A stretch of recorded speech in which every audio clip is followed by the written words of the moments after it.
Hey guys, তোমরা সবাই কেমন আছো? আশা করছি ভালো আছো। আমি খুব ভালো আছি।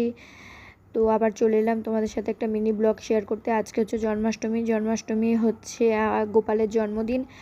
তো গোপাল হচ্ছে আমার ছোট ভাই। তোর জন্মদিনটাই ছোটোখাটো একদম আয়োজন করেছি। তো সেটাই ভাবলাম তোমাদের সাথে শেয়ার করি। এই দেখো, এখানে হচ্ছে গোপালকে রেখেছি। গোপালকে রেখে বেলুন টেলুন টাঙিয়ে ছোটো করে একটু ডেকোরেট করে দিয়েছে আমার ভাই। তারপর হয়ে গেলাম আমি নিজেই রেডি। শাড়ি টাড়ি পরে একটু সেজে গুজে রেডি করে তারপর সব আয়োজন করতে যাব। তো আমি আজকে একটা বিচ্ছিরি হেয়ার স্টাইল করেছি, তাই ভাবলাম তোমাদের সাথে একটু দেখাই। তো দেখো, এই দেখো, ক্লিপের ওপর কে ফুল গোজে, কিন্তু আমি গুজে নিয়েছি। তারপর চলে এলাম যেখানে গোপাল আছে, কারণ এখন আমি ওকে স্নান টান করাবো, রেডি করাবো, তারপর আমি নিজেই পুজো করব। তো এই যে ওকে নামিয়ে নিয়েছি থালায় গোলাপ টোলাপ দিয়ে সুন্দর করে। তারপর এই যে দুধের মধ্যেও গোলাপ দিয়েছি, আর এই যে আতর দিয়েছি যাতে ওর গা থেকে সুন্দর একটা গন্ধ বেরোয়। তারপর ওকে ঘি দিলাম, ঘিটা ভালো করে ওর গায়ে মাখিয়ে টাখিয়ে নিলাম, কারণ ঘি মধু তো মাস্ট দিতেই হয়। তারপর দিয়ে নিলাম মধুটাও মাখিয়ে নিলাম। মাখিয়ে টাখিয়ে নিয়ে তারপর ওকে সুন্দর করে দুধ দিয়ে স্নান করিয়ে নিলাম। তারপর দুধের পর জল ঢালা তো মাস্ট, দিয়ে তারপর ওর গায়ে জলটাও ঢেলে নিলাম। ঢালার পর সুন্দর করে মুছে টুছে নিয়ে, গা মুছে টুছে নিয়ে যে নতুন জামাটা এনেছিলাম সেই নতুন জামাটাই পরাতে স্টার্ট করলাম।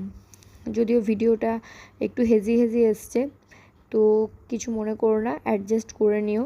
আশা করছি ভিডিওটা তোমাদের ভালো লাগবে। তো আমার ভাইকে কেমন লাগছে দেখতে নতুন জামা পরে সেটা তোমরা জানিও।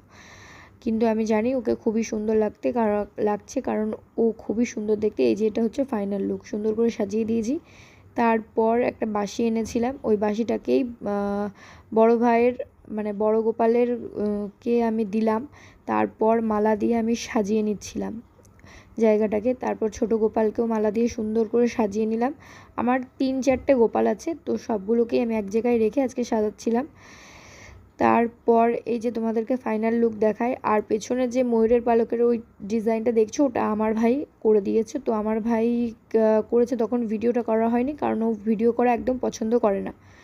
তারপর আমি ফুল টুল দিয়ে জায়গাটাকে সাজিয়ে নিলাম। আর এই যে দেখতেই পাচ্ছ, এইসব দিয়েছি ওকে খেতে। নাড়ু দিয়েছি, তালের বড়া দিয়েছি, মাখন দিয়েছি, আর মা সুন্দর করে পায়েস রান্না করে দিয়েছে। তারপর ওর মুখে পায়েস দিলাম, যা যা ভোগ দিয়েছিলাম সব কিছু দিলাম, আর চকলেট দিয়ে দিলাম, কারণ ও চকলেট খেতে খুব ভালোবাসে। তারপর আমি ওর মুখে একটু মাখন ঠেকিয়ে দিলাম। তারপর আমার ভাইও দিয়েছিল, তো সেটা আমি ভিডিও করিনি। তো তারপর আমার এক জায়গায় নেমন্তন্ন ছিল, সেখানেই আমি যাচ্ছি এখন আমার গোপালকে পুজো টুজো দিয়ে।